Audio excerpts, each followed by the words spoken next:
Ladies and gentlemen, welcome to the Nothing But Nugs podcast. We are finally back after a nice little 4th of July break. We hope you did something fun over the long weekend last weekend. We are part of the Elevated Pulse Sports family of podcasts by the fans, for the fans, diehards only.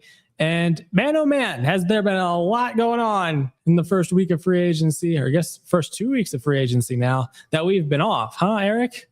I mean, you've got trades, signings, the start of summer league. So yeah, there's been a lot to talk about in the last week or so.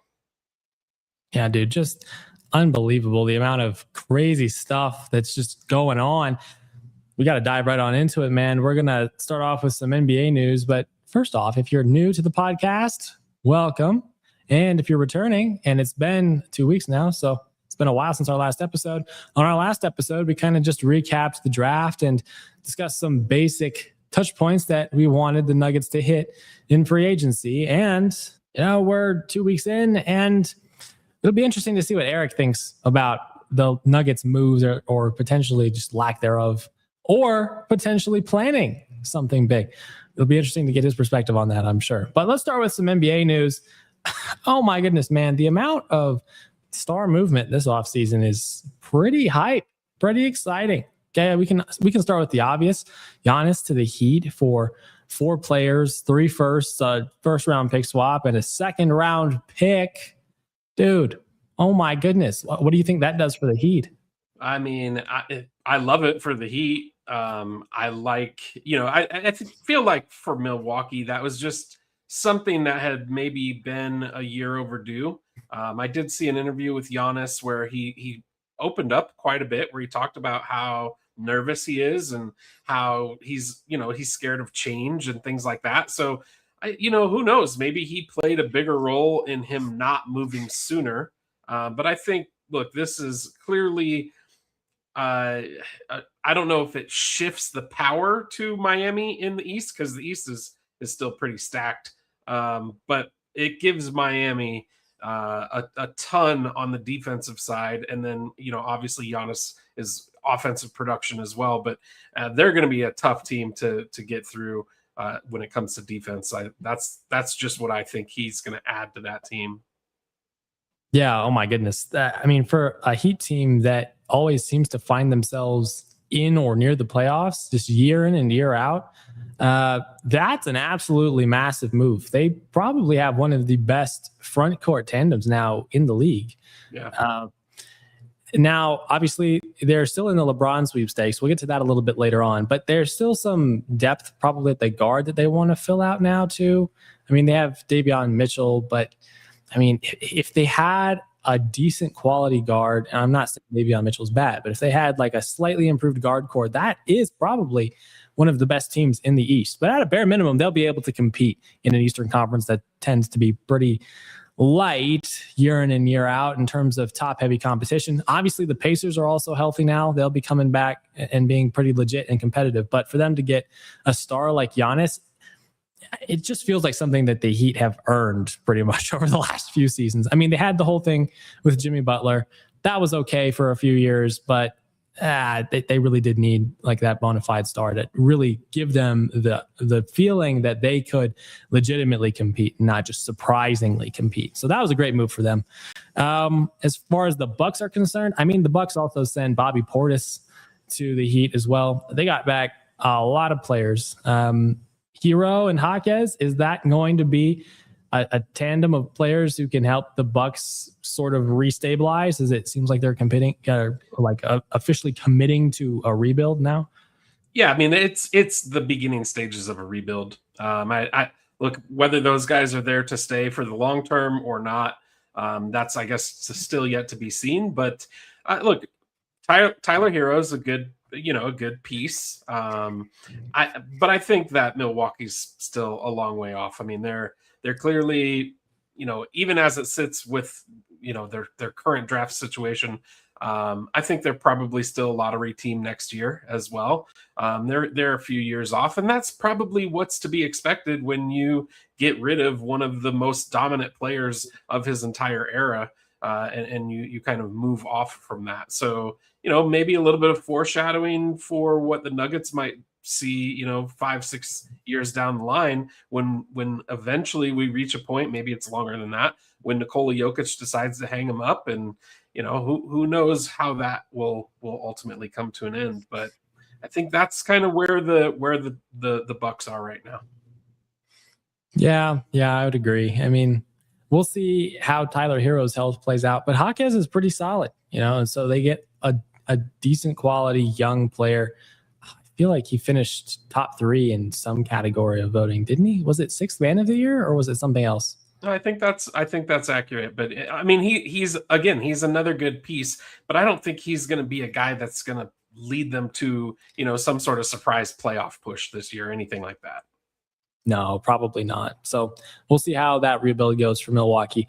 The next important move that we have to talk about, though, is LaMelo Ball to the Timberwolves.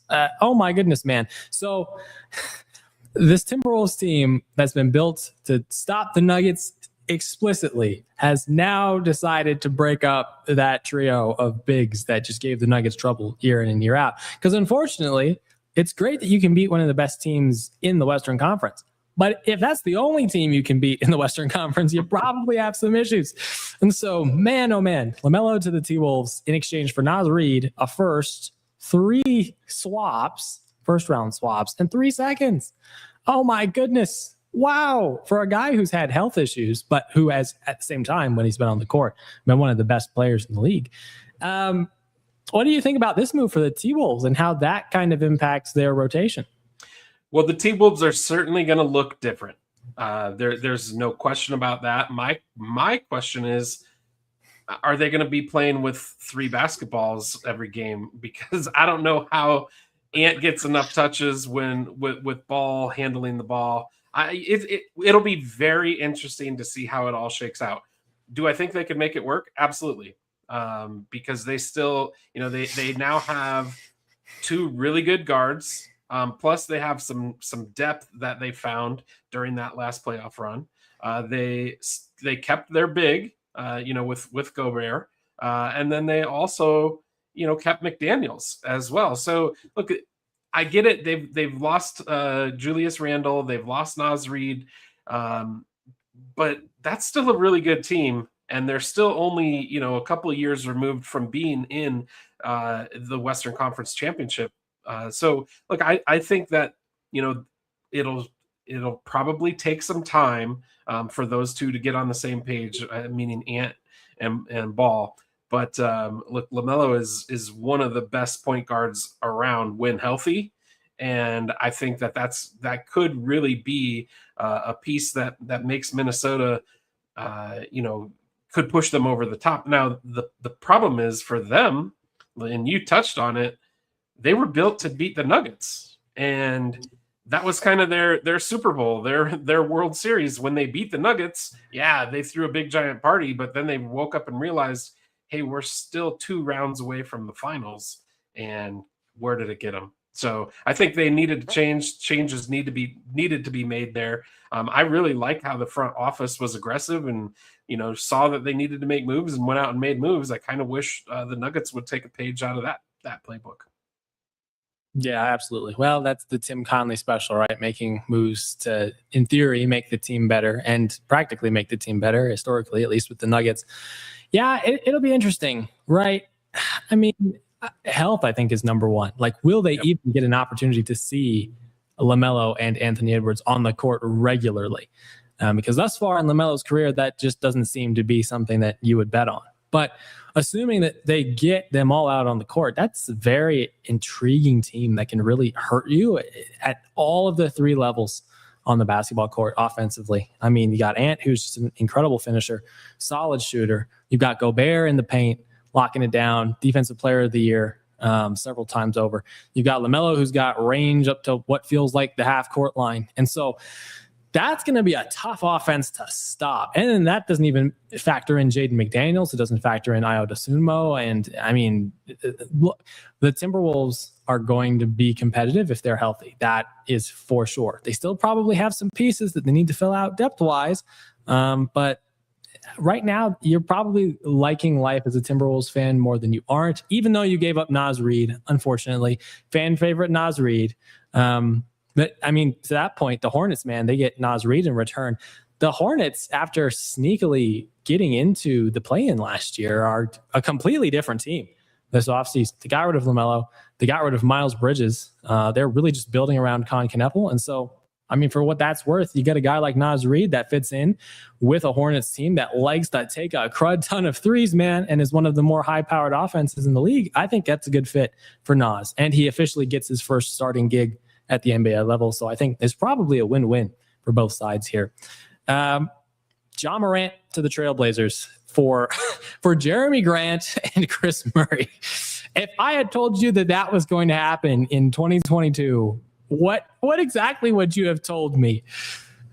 There would have been no way I would have seen that coming. But it's probably rightfully so. I mean, look, John Morant has a ton of baggage with him, but we all know, we've all seen him. He could be the most explosive player in the NBA.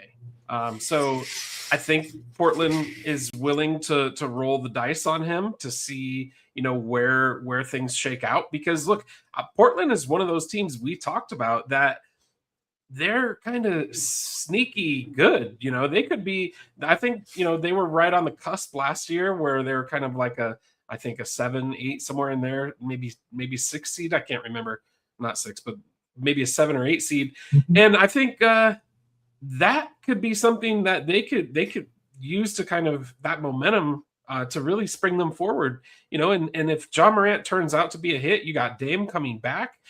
You've got a year under the belt with some of the younger guys that they have. They're extremely young and talented group. It kind of sucks that they lost their coach with Tiago Splitter. But they did get the Micah Nori from the T-Wolves. So we'll see how that works. But look, I think they're a team on the rise. I just don't know how John Morant's going to fit in Portland because of all the baggage that he brings with him. I mean, he's one celebration away from, could be a lengthy suspension. So I don't know. We'll see how it all works out. Yeah, we will. Maybe Damian Lillard can keep him in check a little bit, but I mean, that's a pipe dream probably. Dude, oh my gosh. They probably have to make some more moves here because of the 14 that they currently have under contract, 7 of them are guards. All guards. Yep. Like that. Okay. That's a bit crazy. But I mean, at a minimum, you got some good trade pieces to work with. They have a very talented guard court, right? Shaedon Sharpe, Scoot Henderson. I think Scoot Henderson has popped up more in trade talks. But whatever they end up doing with their guards and building some more front court depth, which it seems like they do need, a little bit undersized maybe at that position. I know they brought back Robert Williams, and they have Klingon, but maybe some like a 4 or something like that. If they got like a solid power forward, now we're talking like that. That's a pretty competitive team, quite honestly, with the veteran presence they have there too. I forgot about Drew Holiday even. So like this is the Trailblazers team that's not going to be a joke in 2027 by any stretch of the imagination. So, I mean, the West just keeps getting more challenging for the Nuggets. Apparently, that's what we've learned. And if Ja can stay healthy, then yeah, I mean, we've seen him be one of the best players in the NBA on one of the best teams in the NBA. Points in his career. So like that's a terrifying thought to think about. We have to talk about the Lakers next. The Lakers have been getting so much flack on so many fronts for so many reasons. Let's start with Walker Kessler though. Okay, the Lakers did need a center. They certainly did. And they certainly got a solid center. I mean, Walker Kessler is really good. He's pretty young, and they signed him to a long-term deal for $130 million. And in order to get that sign and trade, they gave up 2 firsts and 2 first-round pick swaps. Like, oh my goodness. Well, if that's what Walker Kessler's going for in 2027, goodness gracious, man. Thoughts on Walker Kessler going to the Lakers for so much, even though the Lakers did really need a center like him really badly? Yeah, I just wonder, is it a year too late? I mean, you had LeBron, who's kind of opted out and said he's not going to return to the Lakers. I get it. You still have Luka, top 5 player in the NBA. So clearly they've said, okay, we're going to build around Luka and we're going to bring in the parts that we need that fit his game and his play style. look, we have Jokic, so I'm not sitting here saying that the Nuggets should have gone out and made a move for Walker Kessler. I'm not saying that at all. But he is a very good center. He is a guy that I think can absolutely get the job done. The thing that I kind of laughed about with the Lakers was their whole offseason happened in a span of about 35 minutes. If you blinked, you missed it. And, if you took one day off of social media or just weren't paying attention to what was going on in the NBA, and you're a Lakers fan and you went to sleep one night and woke up the next, 2 days later, your whole team was different. So, it's going to be an adjustment period, I do think, for the Lakers. They've got a ton of new pieces, and we'll see how they all fit. But look, as far as the money goes, what I think, okay, here's kind of what I put into perspective with Walker Kessler. He got a deal worth about $9 million, $8 million more than Christian Brown. When I look at it like that, I think, okay, well, that's not a bad deal in the grand scheme of things. So that was kind of where I looked and said, hey, maybe for a guy that's going to give you what Walker Kessler gives you, pretty good offense, solid rebounding, pretty good on defense, I would take that. So I don't know. That was kind of where my brain went with, and it's probably just because I'm on Christian Brown look out. Where can we move him to as quickly as possible? But I don't know. That was my thought. Yeah, Christian Brown being a market setter for like contract rate and AAV is a bit disappointing. But yeah, oh my goodness, man. How about the Lakers now? Walker Kessler, Luka Doncic, Austin Reeves, $480 million between those three. Half $500 million committed. So that clearly has to be their championship core. It's a very interesting core. I mean, at a bare minimum, you probably like to see this a little bit if you're JJ Redick, because now you get to really, really just rebuild this team the way that you truly want to. Like you said, it's a completely different team. If you take a look at their starting lineup in game one of the first round last year, none of those 5 starters are on the team anymore.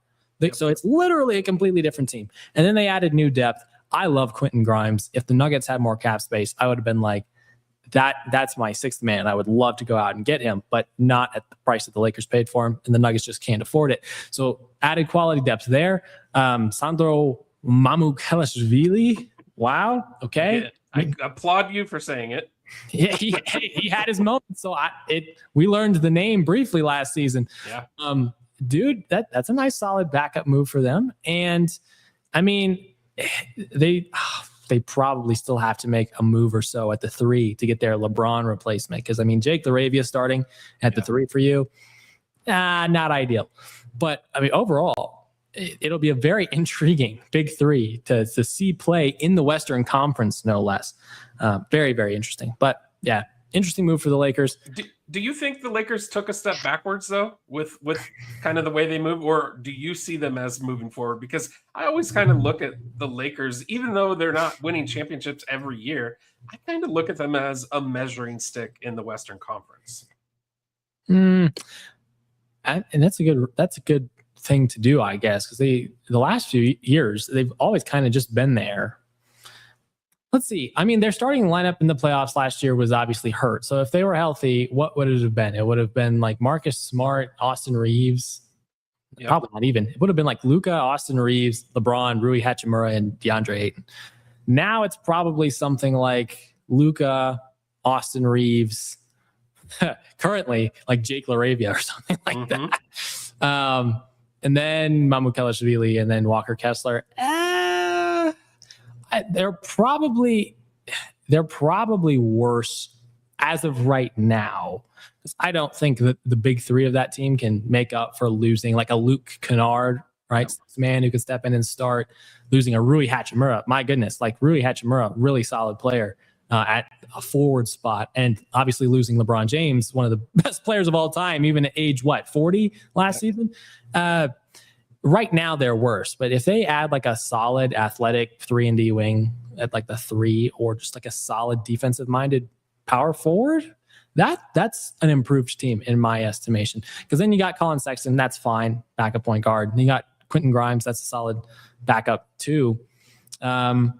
It's not bad. It's not bad. They did trade Ayton, I guess, which is fine. But right now, they're definitely worse. Although their big three is probably better, if that makes sense. Yep. I agree. Yeah, fair enough. A team that is not better after making a trade this offseason is the Boston Celtics. What on earth was Boston doing? They say there's a lot to be made about the fact that new ownership came to Boston and that private equity is kind of ruining basketball because Jaylen Brown is very expensive. And that pairing with Tatum is just not worth it from a private equity perspective. But my goodness, to send Jaylen Brown to the Philadelphia 76ers, your arch nemesis, who you seem to play like once every 2 postseasons, for old Paul George, 2 first-round picks and 2 second-round picks? Really? Like, I mean, now Milwaukee had turned down a Boston trade offer to swap Jaylen Brown and Giannis for like 2 first-round picks also being sent with Brown. Apparently, it just seems like the league didn't value Jaylen Brown as much as the Celtics did in trade talks.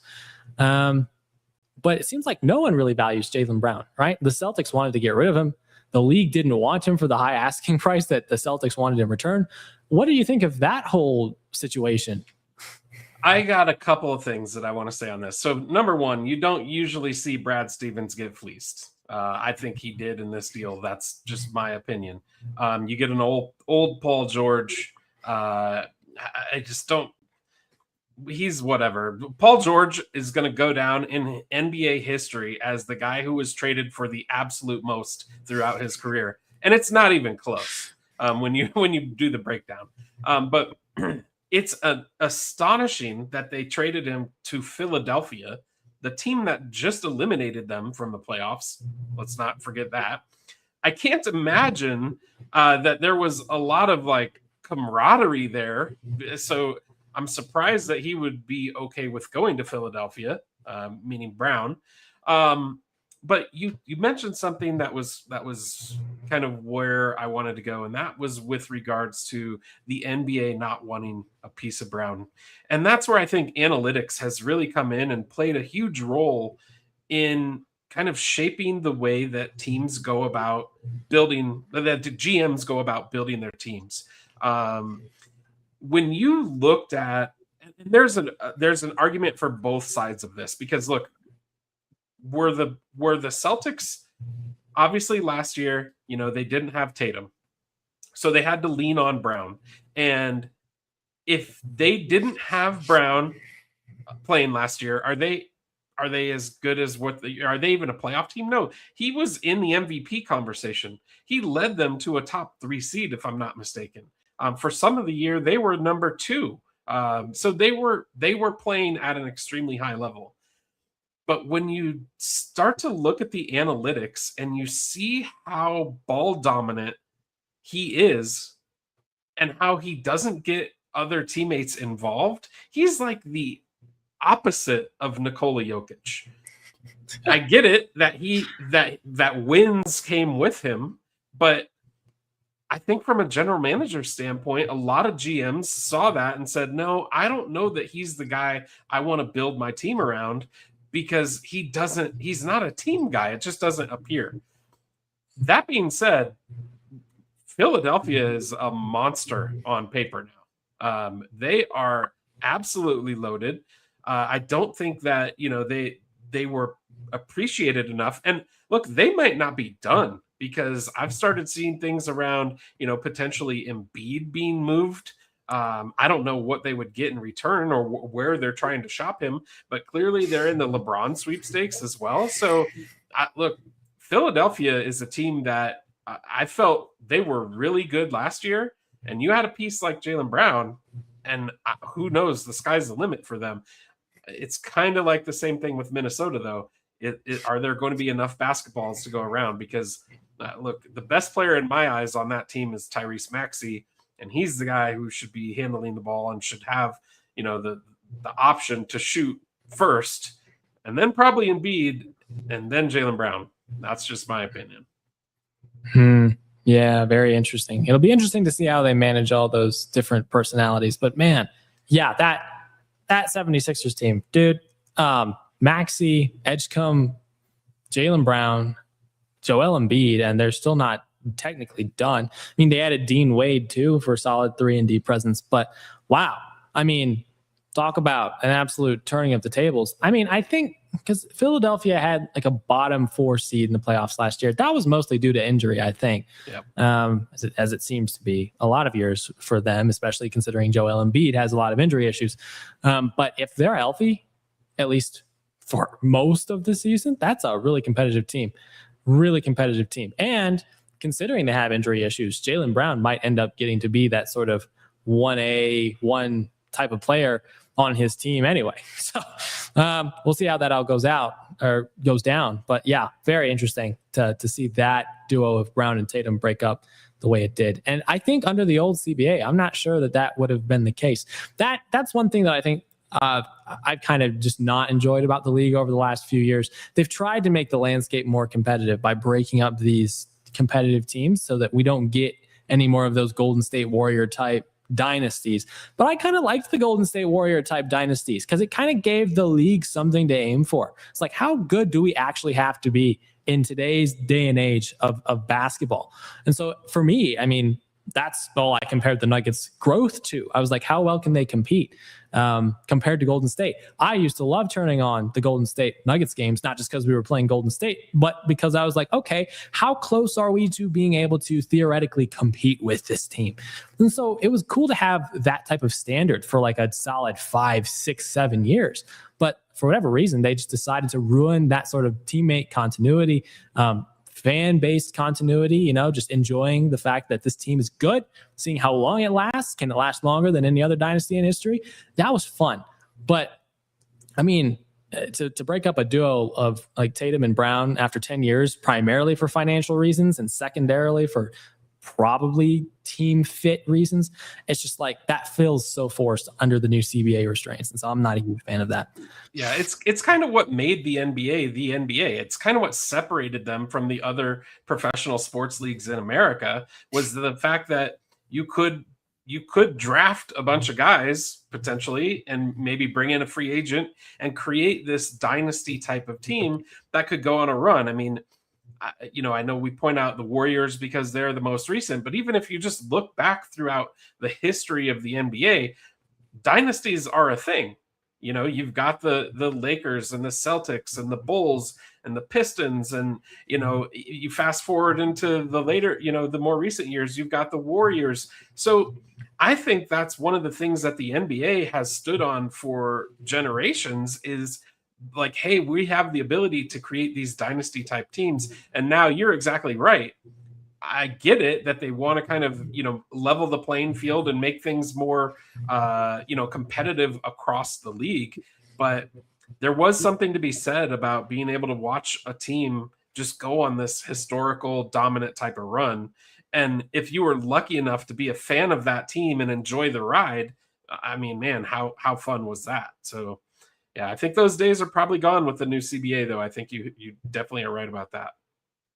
Oh yeah, completely gone. Like it was so fun, like in 2019, to see Kawhi and the Raptors knock off Golden State. And I think since then we've had a different championship winner each of like the 8 or 9 years since. It's like, well, the idea is that in theory that's fun because you don't know who's going to win, but in practice it's not nearly as fun because it's like, well, who's the standard this year? Like, who's good?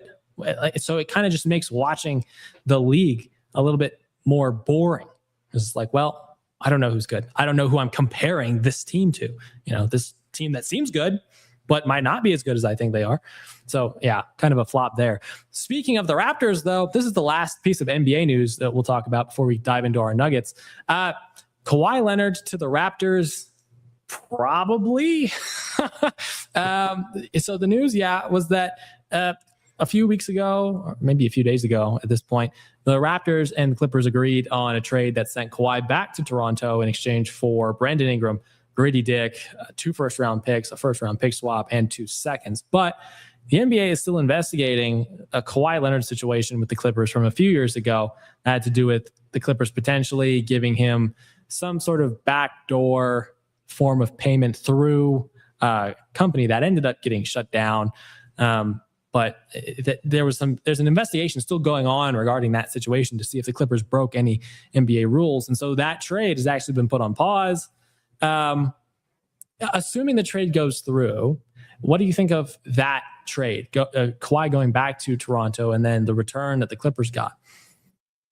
Look, Toronto is another one of those teams that was really good. And adding a piece like Kawhi, that kind of shifts some more of that leverage over to the Eastern Conference. The Western Conference is absolutely stacked, but the Eastern Conference, you've got the defending champions with the New York Knicks in the East. You've got, we talked about Philadelphia. You've got Miami.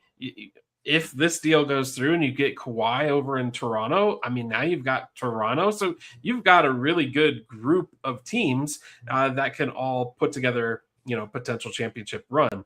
I think, I hate to use kind of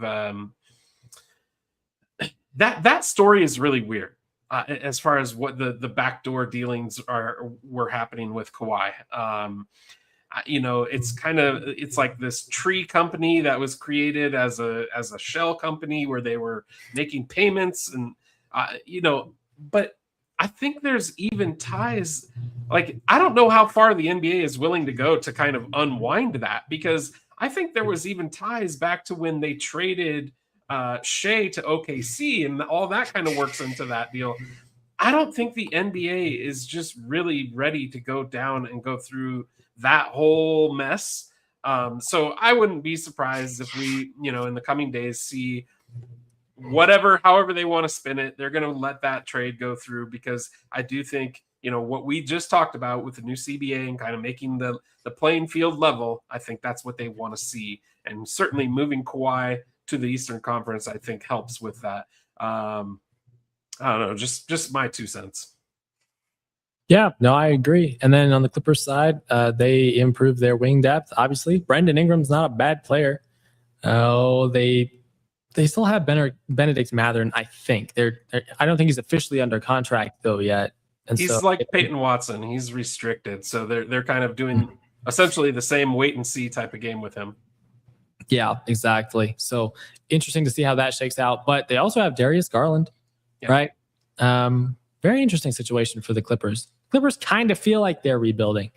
A very interesting situation. But yeah, we'll probably touch on them later because they've been tied to Peyton Watson. But yeah, as far as Leonard to the Clippers, it's cool to see him go back. It's cool to see him go back to the Raptors. It seems to like it there. And that's a competitive team. That's a team that took the Cavs to 7 games last season in the first round of the playoffs. So yeah, very, very interesting situation for the Raptors to find themselves in with Scotty Barnes and some of the other young players on their team.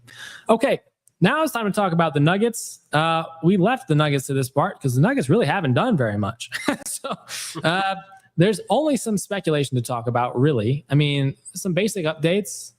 We mentioned this on last time's episode when we did our walkthrough of the offseason. And some of those moves that we did or that we talked about in the mock offseason have already come to fruition. Okay, Jalen Pickett was not retained. It would have been a 1-year, $2.4 million team option, which would have been pretty affordable for the Nuggets. But they decided to release him, which is fine. He's a pretty solid player. You figure he might get an opportunity to be a backup point guard somewhere, or at a minimum, a third-string point guard somewhere else. But different opportunity. He does not have career advancement opportunities here with Jamal Murray in front of him. So theoretically, maybe backup point guard would have been a spot he could have competed for, but didn't really seem to fit the flow of the Nuggets offense consistently when he wasn't the guy who had the ball in his hands a lot of the time. So Jalen Pickett, not retained. He's not going to be on the team next year. Jonas Valanciunas was waived. The Nuggets had till July 8th to make that decision. They waited till the absolute last minute because there might have been some rumors going out there that some teams were looking for a center and that they might try to trade for Valanciunas. Apparently that did not happen. So the Nuggets released Big Val as well. And Tim Hardaway Jr. left for Miami. I even forgot about that, actually. So I guess there's that guard depth that Miami needed, kind of, at the shooting guard at least. So he signed with the Heat on a 1-year, $6.5 million deal. All of that is stuff that we kind of expected to happen. We didn't expect any of those three guys to come back in 2027. But as for the move that the Nuggets have made, Marvin Bagley III. Okay, 1 year, veteran minimum, $3.5 million. What do you think of this move? It's obviously a cost-effective move. It's a move for a player who fills in depth at a position of need for the Nuggets. What are your thoughts on Marvin Bagley in particular? I mean, Marvin Bagley is the guy that I've liked ever since his, when he was drafted. He was the guy that I would have liked to have seen, play on the team that I cheer for. So I don't mind the deal. I think he gives us a little bit of flexibility. He can kind of play a few different positions. I think he's 6'10", about 235 is kind of what they've got him listed at. So, he could play the center position, backup center position, I think is pretty much where he's slotted. But I don't think that's where, I feel like he's probably a better 4. Just, to maybe see a double big. I hate to keep going back to that double big lineup because that means ultimately that Aaron Gordon is not healthy, and I want to pretend that Aaron Gordon's going to be healthy. So that's kind of where I go with that. But look, I like the signing. I think it gives the Nuggets a little bit of depth. He's going to play a completely different game style than what Big Val played. It's not going to be that kind of, that big body, big banging type of guy. He's more, athletic type of build. So I like it. I think that the Nuggets still have a lot that they need to do, though, to continue to build. It bugs me that they're kind of in this wait and see type of mode. I get it. We're really hamstrung. I mean, we knew coming into this offseason that we weren't in a good cap place. So we knew that there probably wasn't going to be a ton of free agent moves that we're going to make, at least certainly not big splash moves. So to get a guy like Marvin Bagley who can come in, fill a role, play on the team, and be a guy that I think, contributes, I think that's a good signing. Yeah, I would agree. There's a reason he was drafted number 2 overall all those years ago. What was it, like 2017, 2018? Yeah. And the reasons he was drafted so high are still with him today. Okay, he's still a very athletic guy who has a decent shot and is very athletic, right? And at that size, that's a good thing to see. The reason he never really panned out so far and reached that number 2 pick potential is just because of the concerns that people already had about him, that he doesn't seem to know where to fit into certain defensive schemes, and his general basketball IQ just has not developed the way that people thought it might be able to. But despite that, over the last few seasons, at least, having moved around the league a lot more, he seems to be developing into a pretty decent player. And I mean, the jump shot is not bad. I think he shot like 40-something% from 3, limited shot attempts, obviously limited volume, but he can knock it down at this point in his career. Not something he's been able to do earlier in his career. And so the Nuggets are getting a version of Marvin Bagley that I think fits really nicely into their bench unit, ideally, because again, like you said, if he's starting, somebody's hurt, and that's not a good thing. But honestly, I think he's kind of the Val and Bruce Brown replacement. He kind of fills the role that both of them played, right? If you think of Val was the backup center. His job was to get in there, get rebounds, and just be able to. The goal for Val was that he could facilitate a similar type of offense that Nikola Jokic could. That obviously never panned out really. But in watching some Marvin Bagley highlights back, he's not a bad passer, actually. I think he's a better passer than Valanciunas. And so he fits the mold of what they're looking for out of the backup center spot a lot better than Valanciunas does and did. And as far as Bruce Brown, I mean, think of Bruce Brown, a guy who played the guard, but really guarded anywhere from 1 through 3, sometimes even 4 if he got switched on to people.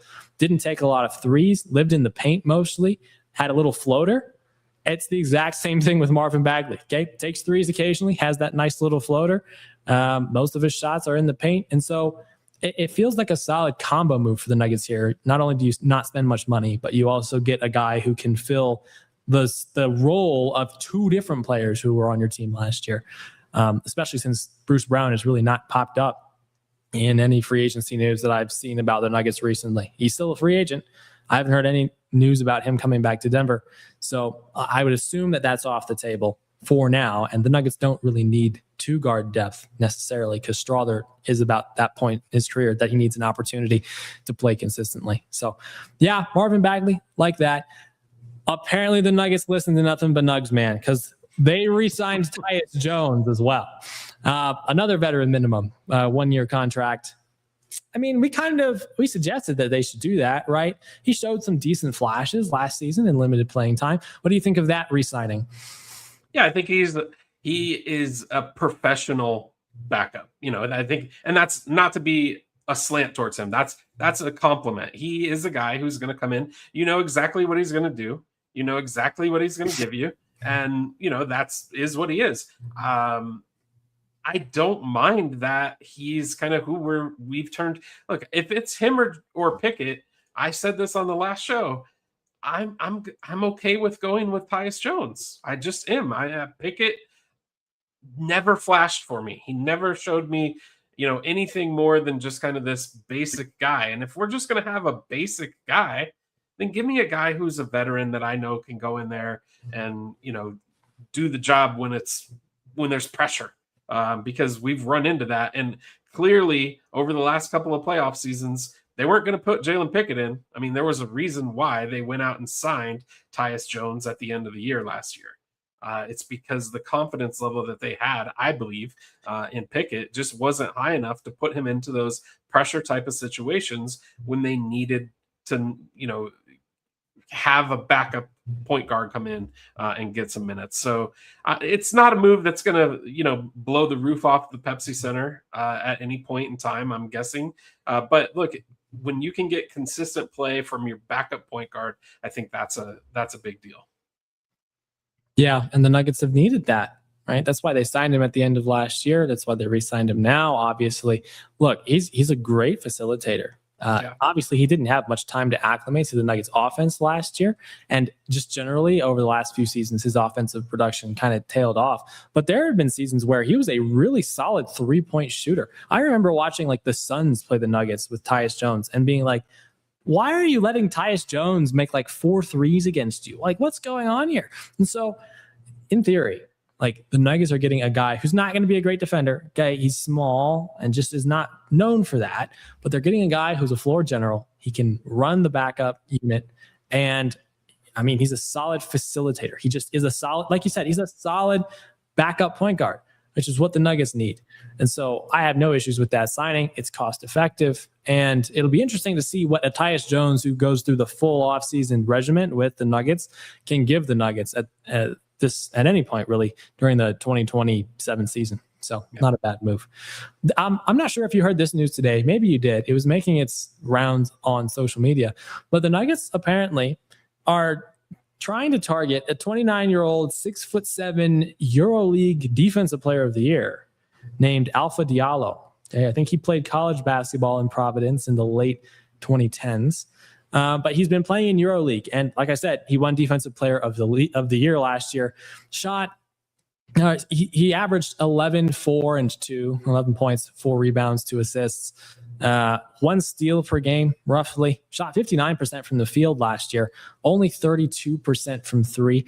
Now, over the course of the last 5 seasons he's played in EuroLeague, he shot about 37% from 3. The difference was that last year he shot almost 2 times as many threes as he had in the previous season. And so obviously with more volume comes lower percentage. But I mean, 5 percentage point drop in EuroLeague, it's interesting. But obviously the Nuggets want defensive guys. He's a defensive first wing. Given that Spencer Jones' contract negotiations are still up in the air, and Spencer Jones might be asking for a little bit more than the Nuggets are willing to give him to be their backup 3, what do you think about that prospect? The prospect of bringing a guy from overseas who is defensive minded to be your backup 3? Yeah, so admittedly, I hadn't seen a whole lot more than maybe 10 minutes before I got online for the show tonight. So I didn't have a ton of time to do a bunch of homework on him. But I will say they have to have a plan B, because Spencer Jones isn't going to just wait forever for the Nuggets to make an offer. I get it. He's restricted. So, he's got to get offers from other teams, and the Nuggets kind of have that opportunity to match. But I think Spencer Jones is a loyal guy, and he's saying, "Hey, Nuggets, you guys gave me my opportunity. I really want to do what's right, and hopefully the Nuggets do what's right by him." But they do have to have a plan B. And I think a plan B of targeting a guy who has played at a high level. EuroLeague is I don't know all the different leagues throughout the world, but I would probably say it's probably considered the second best league outside of the NBA, or at least one of the top leagues outside of the NBA. So you get a guy who's recognized as the defensive player of the year from that league. I think that's a positive step. Somebody that can shoot on top of it.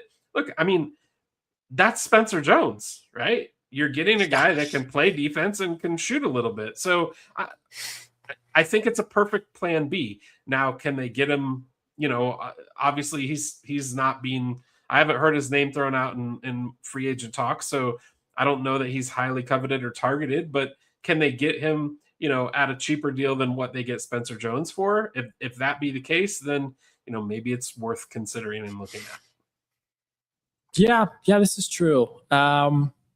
Now he's under contract. I think he signed a contract to play somewhere in the Middle East recently. But the way that his contract works is that he has a clause like after or something related to July 15th that allows him to sign with an NBA team if that becomes an opportunity. So it's possible that the Nuggets could get him. I don't think there's much competition for him because he was about to go play somewhere overseas again. So if the Nuggets really wanted to make that happen, they could. As far as him versus Spencer Jones, I'd have to assume he'd be cheaper than Spencer Jones. Yeah. It's unfortunate that Spencer Jones is in this position because I really like Spencer Jones a lot.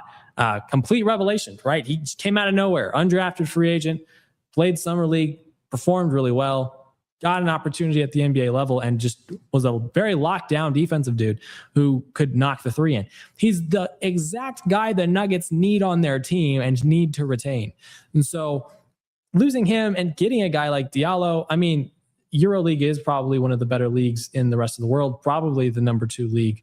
But I mean, the difference between EuroLeague and NBA, that's a transition that you have to consider if you're the Nuggets. And at the same time, I mean, Diallo is still not nearly as good of a three-point shooter as Spencer Jones. Nope. Spencer was pushing 40% from three last season. And I mean, Diallo overall has not really hit much higher than 37, 38%. And that was in one season and over the course of 5 seasons on average, with the lowest being 29% one season from three.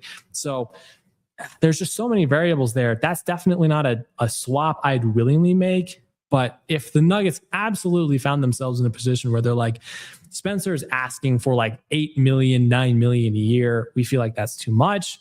It's good to know, like you said, that there is a plan B, that there's a guy who can go out and give you at least something on some side of the ball for a much cheaper price. But I mean, as far as Spencer Jones is concerned, I mean, there was news that the Nuggets tried to retain him long-term, relatively multi-year during the course of the last season, and he turned down like a $2 million AAV contract, rightfully so.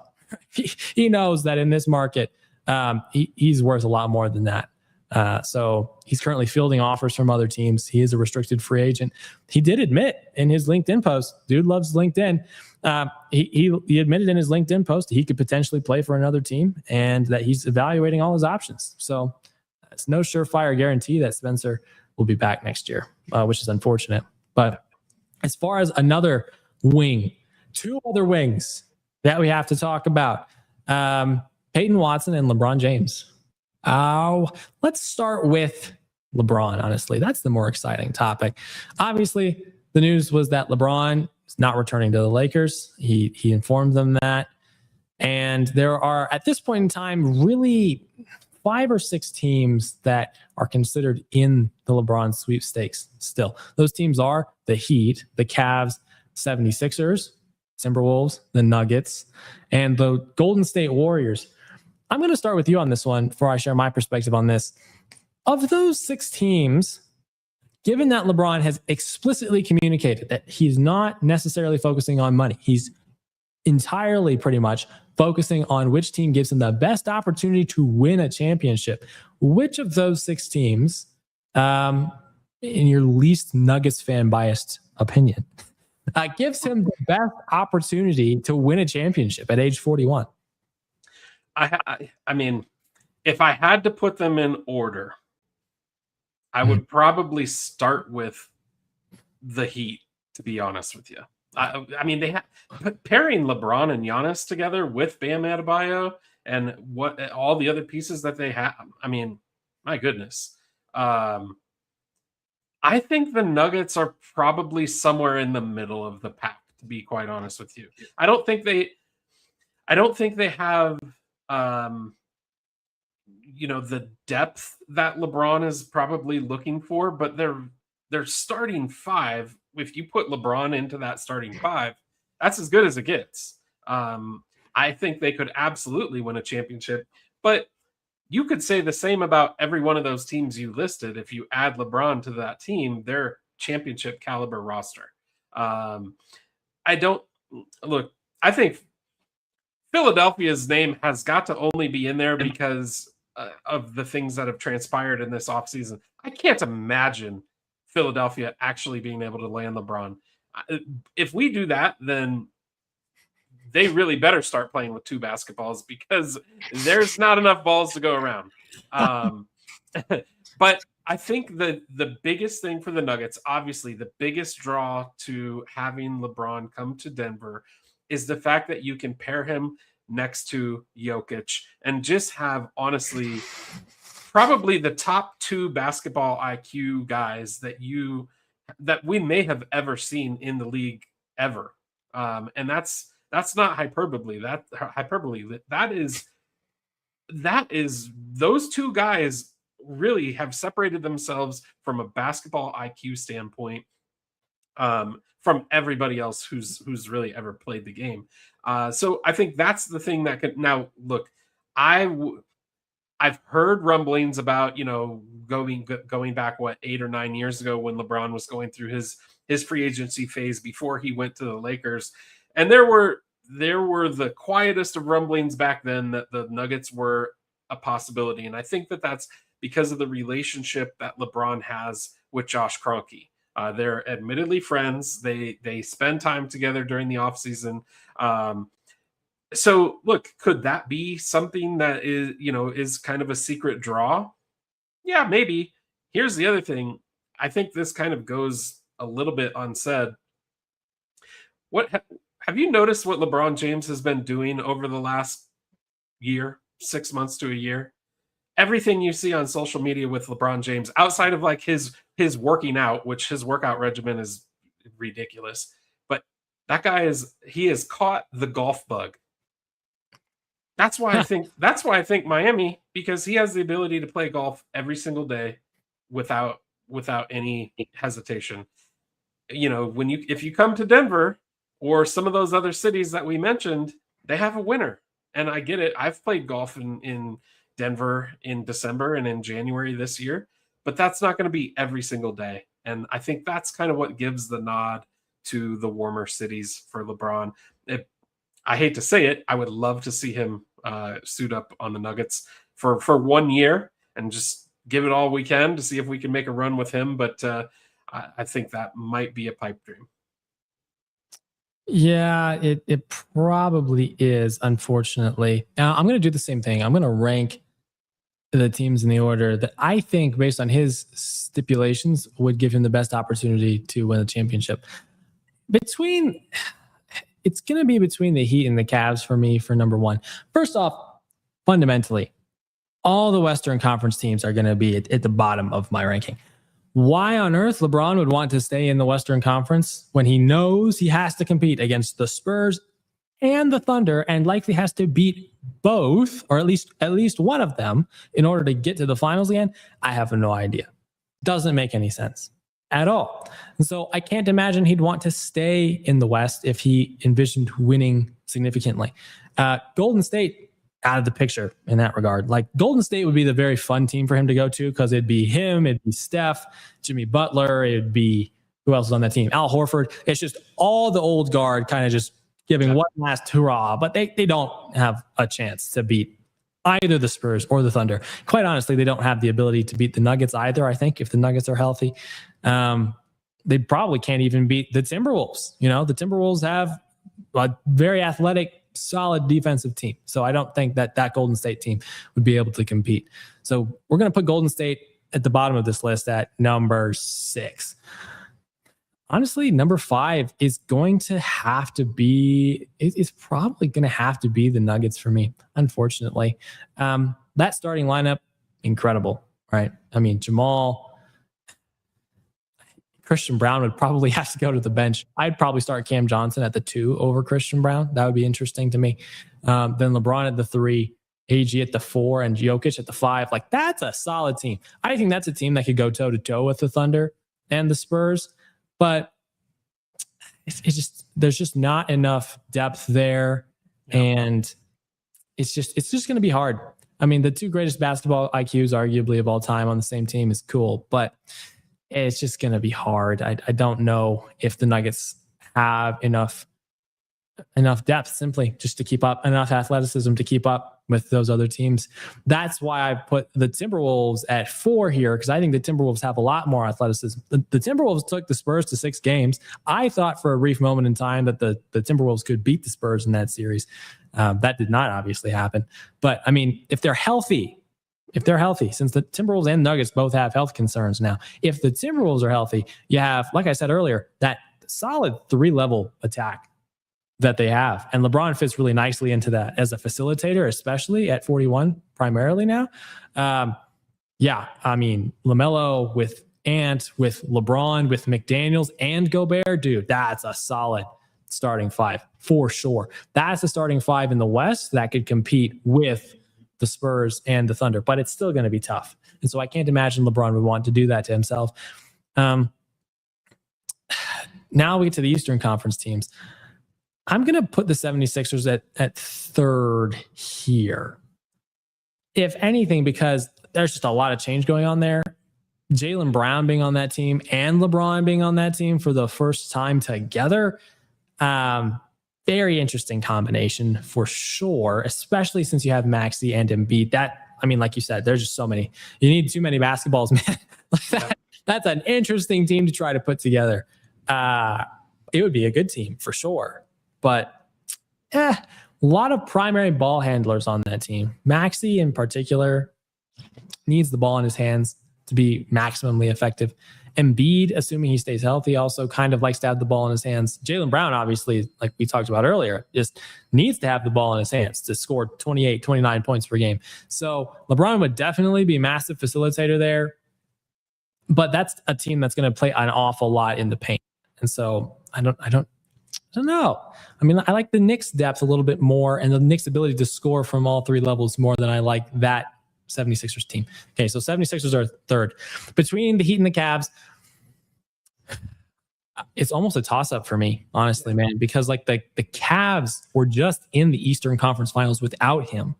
And a Cavs team with James Harden, Donovan Mitchell, LeBron, Evan Mobley, and Jarrett Allen, it's a solid team. You got scorers, you got interior play, and you got LeBron to perfectly bridge the gap between those 2. You got 2 guys who dominate outside and inside. You got 2 guys who are trees inside and dominate inside. It's a nice chemistry fit. And he's going back home if he goes back to Cleveland. All right. So there's a lot to like about LeBron going back to Cleveland, and it's in the East. And so, I mean, there's a lot to like about the Cavs. But at the same time, I mean, the Heat now with Giannis, maybe there's a similar concern like the Jaylen Brown concern, right? Is adding too many new stars to your team an issue in one off season? Giannis, Bam, probably Tim Hardaway Jr., Davion Mitchell, and LeBron. That's solid. With a bench that includes guys like Jovic and Portis and Wiggins, that's definitely a team that can compete in the East. But I mean, as far as continuity is concerned and just most recent success, I think the Cavs would probably be number 1 for him. Like I said, it's also him going home. So there's a lot to like about the Cavs situation. If you're LeBron, I think I'd put the Cavs at number 1 and then the Heat at number 2. It's interesting. So when LeBron originally left Cleveland and went to the Heat, This was a conversation that I had so many times with my buddies back then, but I felt like LeBron's career arc was going to be he's going to go play, he's going to go win championships for whatever teams he does. And then at the end of his career, he's going to come back to Cleveland. He's going to play a year in Cleveland. And then Dan Gilbert's going to sell him the Cavs. We'll see if that happens. Interesting. Wow, dude. Okay. Yeah, I'm down for that. That's a nice little ending to your career, huh? Yeah. What a vibe. Okay. Yeah. So, yeah, I mean, all that said, Nuggets probably not at the top of that list. Unfortunately, in fact, many people don't really see them as a suitor anymore at this point in the juncture. The Nuggets are still interested, and LeBron hasn't made a decision. And I mean, like you mentioned, there are lots of connections that LeBron has to the Nuggets with Kroenke. He was hanging out with Nicola's agent like last offseason, I think, too. So lots of interesting connections there. But yeah, for me, it's the Cavs, I think, at the top of that list of destinations he should go to. As far as Peyton Watson, the last guy we have to catch up on here, very interesting stuff going on with Peyton Watson. Okay, so at this point in time, both the Nuggets and Peyton's representation, which actually is Rich Paul, funny enough. So LeBron and Peyton Watson, same agent, same Nuggets considerations. Both sides still remain apart right now in negotiations. All right. Peyton is obviously seeking a contract north of $25 million because Christian Brown got $25 million and Peyton Watson played much better than him last season.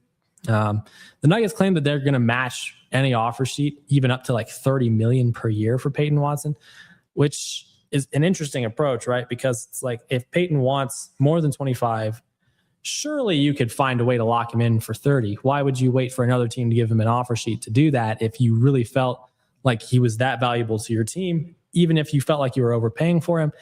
Interesting. But the Clippers and Hawks have expressed interest in a potential sign and trade. And in fact, the 6-team trade that happened very recently in the NBA, I don't remember who all it involved, but I know that John Collins got moved. I know Isaiah Stewart got moved. That almost actually expanded to 8 teams and included a deal that involved the Nuggets sending Peyton Watson in a sign and trade to the Clippers. Interestingly enough, that almost happened. As far as the Hawks, the Hawks haven't really been that serious yet, but they have very new interest. And so it'd be interesting to see what they might potentially offer in that kind of a deal.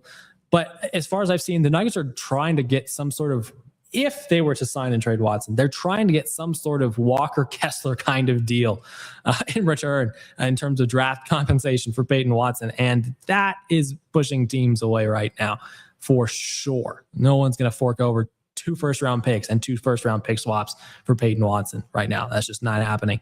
The Clippers currently think that Benedict Mathurin people think that the Clippers are more likely to keep Benedict Mathurin than pay that much for Peyton Watson in particular. And Peyton wants to stay in Denver. So it's just a bunch of different things happening right now with the Peyton Watson situation. What do you think about all this mess? And do you think the Nuggets would be better signing and trading Peyton Watson at this point, 2 weeks in, or just giving him the money that he feels like he's worth? You know, it's interesting because we've heard the Nuggets front office talk about, we'll match any contract, and they've gone up and down. So I think right now I read that we'll call it 5 million, probably as a round number, but it's somewhere around 5 to 6 million under the second apron, and we still have 5 guys we need to fill out into this roster. So I think the signs are pretty clear. If the Nuggets are going to do anything, they're going to be a second apron team. We could probably spend a whole show on what that actually means and how restrictive that kind of confines the Nuggets into. But the front office has been on record as saying they're okay with doing that because they realize they've got the best player in the world. They've got a window, and we need to take advantage of the window. Look, they've already made their bed with regards to the draft picks. That whole situation is what it is because of the moves that they've made in the past that either panned out or didn't pan out. So you can't go back and change that. So with regards to Peyton, unless you get somebody who's going to offer you that, 2 first-round pick type of sign and trade with another player that's going to come in and be able to be a difference maker, unless you get that, I think the only thing you can do is sign him. I don't like the fact that they're out there kind of, I won't say playing games because I don't think that's what they're doing, but they're really just kind of waiting to see, okay, well, is anybody really going to offer him 30 million? Is anybody really going to offer him 25 million? Or can we save a couple of dollars and maybe sign him for 23? At that point, I'm kind of in the same boat as what you're saying. Just sign him for the 25 or 26 or whatever it is, whatever it shakes out to, and move forward. And then you've kind of got your guy, you've got the piece that you look. I don't think there's another guy in the NBA who's going to come in and fit that role that Peyton Watson plays for the Nuggets.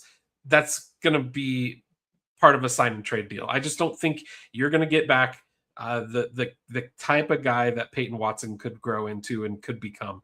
I mean, we've talked about it, that he came in as kind of a freshman out of UCLA who didn't play much, and we've developed him and we've built him. The Nuggets don't need to go back into being, and look, I hate to even use this kind of semblance of comparing the Rockies to the Nuggets, but we don't need to be the team that builds, develops these guys and then sends them off. Let's develop the guys, keep them, and let's kind of go from there. I want to get off my soapbox because that's what I feel like I'm on, but I feel like Peyton Watson is the guy that we absolutely can't let walk out the door unless you're going to get like a 2 first rounders and a Nickeil Alexander-Walker type of guy back. You mentioned the Hawks, so I'll throw that name out there, but that's the only way that I can see we don't just stick with Peyton Watson. Yeah, it's a tough situation. I mean, at the end of season press conference, the Nuggets did leave running it back on the table. They're not going to be running it back fully because there's no Tim Hardaway Jr., there's no Jonas Valanciunas, there's no Jalen Pickett, and there's probably no Bruce Brown. But to the best of their ability, it seems like they're trying to retain the guys that they can, and that's kind of led to a very passive offseason. But as far as Peyton Watson is concerned, yeah, you're right. You can't let him walk out the door for nothing. But the whole point of re-signing Peyton Watson here wasn't necessarily, at least from our perspective, at least from my perspective, I'll speak for myself. The whole idea here was to re-sign him to play the 2. And so in order to do that, you had to get rid of Christian Brown. That contract is really hard to get rid of, though. And so there's almost an argument at this point, if you can't come to an agreement that you both think is reasonable, there's almost an argument that you might try or might want to try, if you're the Nuggets, to spin some sort of sign and trade where you don't get 4 first-round picks in return, but maybe you get a first-round pick or 2, maybe a first-round pick and 2 second-round picks for Peyton Watson in some deal. Maybe you get a player in that, maybe you don't, but ultimately you use that capital and you find a way to trade Christian Brown for an upgrade at the 2, who is not Peyton Watson, but who is a legitimate upgrade in some sense. That's an option I think the Nuggets should explore. I haven't heard any news about that, but at this point, you can't lose Peyton Watson and be stuck with Christian Brown. And if you re-sign Peyton Watson and keep Christian Brown, now you have a problem of, okay, well, who's going to start at the 2, right? Christian has been on this team. He's contributed meaningfully to a championship for this team, but he's not played well recently, but he's also been hurt. We gave him a lot of money last year. You kind of came on the scene recently, then you got hurt. And so that seems like it would cause team chemistry issues to have both of them on the team at that value, struggling for 2 guard minutes. So you really do have to get rid of one or both of them in order to make this work. And at this point in time, honestly, if Peyton's not going to take something around the $25 million mark, you might just be better off trying to find a trade package for him that gets you that capital that you can then use to ship Christian Brown off and get maybe a veteran 2 or maybe even like a veteran 1 and move Jamal to the 2. I don't know. There's some interesting situations to make that work. That would free up a significant amount of cap space, right? To get like $50 million worth of contracts off your roster. Maybe in return, you get someone in like that $20 to $25 million range. And then if you're still willing to spend some more money at that point, you can fill out some depth for your bench in theory, or try to find a way to make another trade somewhere, somehow. That's a very interesting avenue I think the Nuggets should pursue. What do you think about that, though? Yeah, I mean, look, all things should be on the board at this point. I agree 100%. My fear is that have we missed the window? Because we've talked about, in this show, the number of big trades that have already happened in the NBA. Now, look, the one thing that is super awesome about the NBA is there's always, it's probably the of the four major sports in North America, it's probably the one league where you see those types of trades happening more frequently than any other league, where the big names are on the move. And so, uh, look, I think that everything that you just laid out is absolutely something that the Nuggets should consider and take a look at. Um, because we talked about it time and time again. The Christian Brown contract is going to be difficult to move.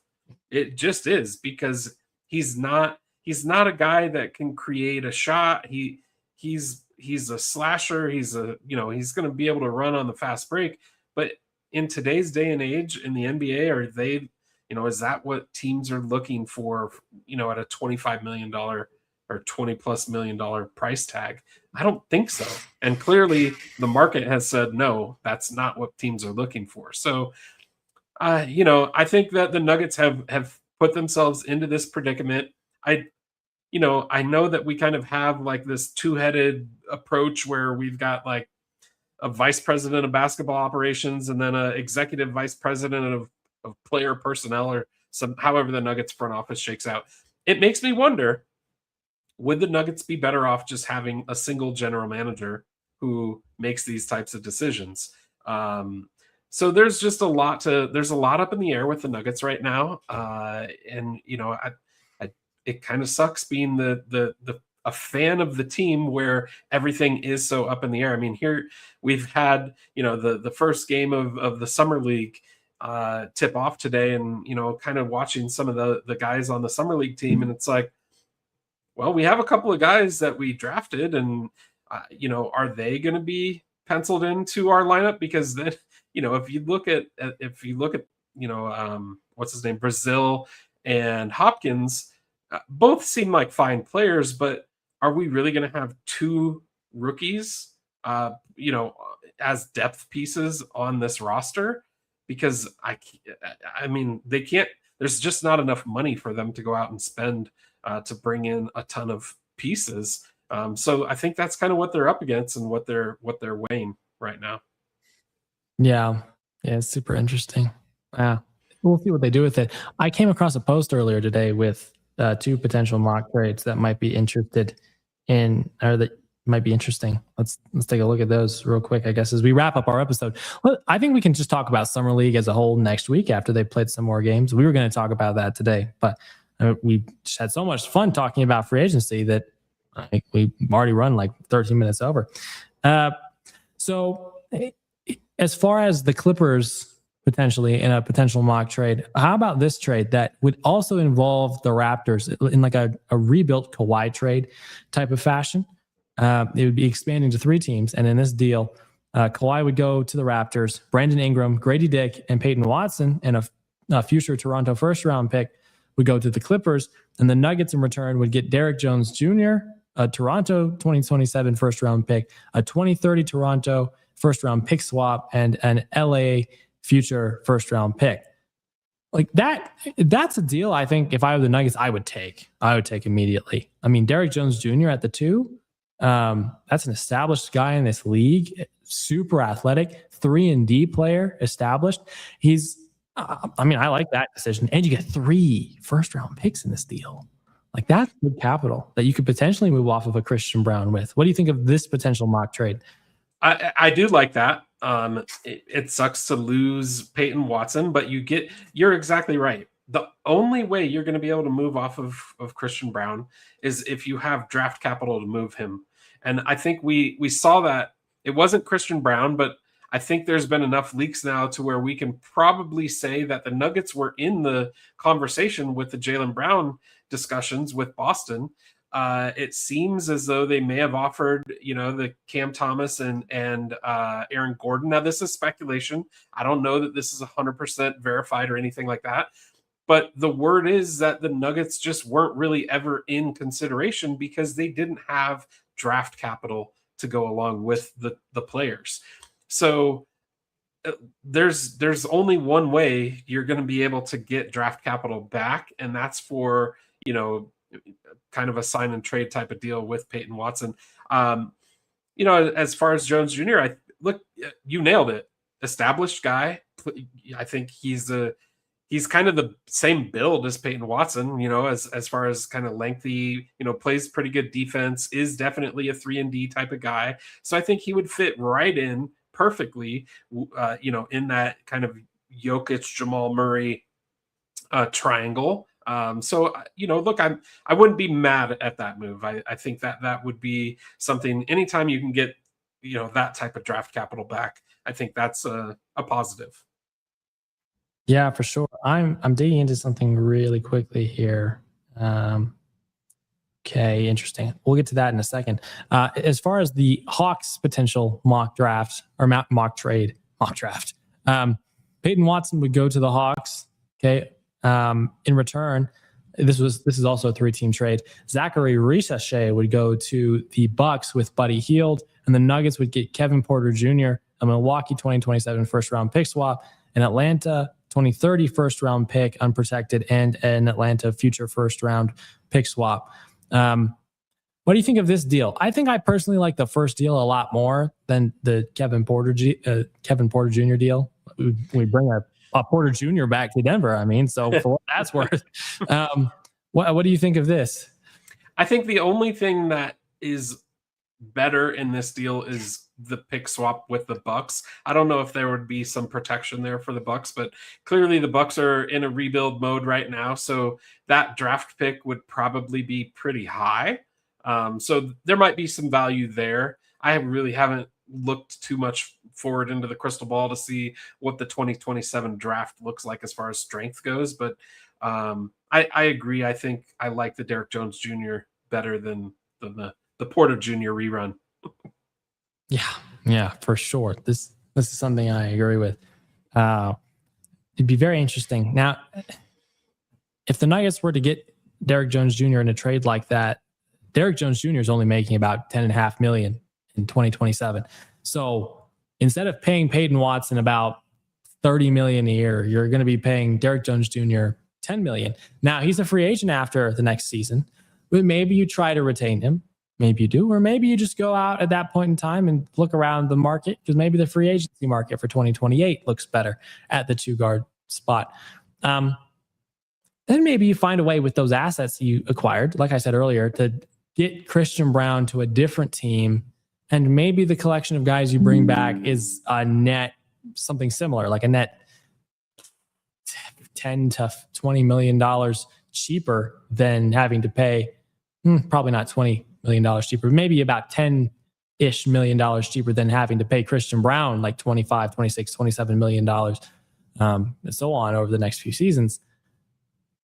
I think that is a solid idea for Denver, right? Because not only do you bring in probably more win now guys, at least more proven win now guys, but you also save yourself some money in the process, which is very important for the team right now, even though it seems like they are operating as if they are okay being a potential second apron team right now to try and win.